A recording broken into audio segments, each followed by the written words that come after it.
บึงจางฟางฟ้ากำฝ่ายเมืองอีสานขึ้นหอตาหวานแฟนอายที่อยู่บ้านนาป่านนี้เจ้าคงสินั่งน้องน้ำตายามเห็นฝ่าห้องหวนอยู่เทิงบน เบิ่งฝนหำย้อ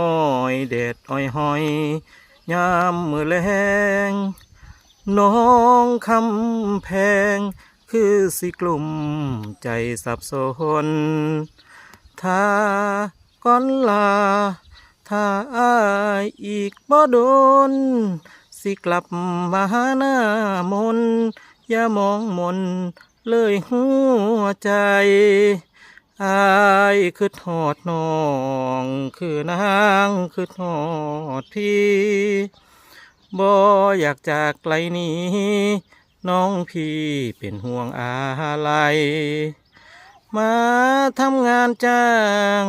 เก็บเงินสู่ขอ3 ไว้มีเงินทองเมื่อไร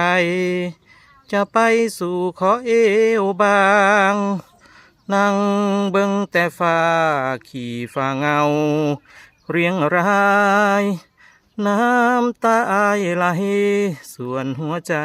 ยังอยู่กับนางย่านแต่เจ้านั้นเป็นไปแม่นลอยต่างอายเอิ้นสั่งนางมากับฟ้าอย่าลืมอายเด้อ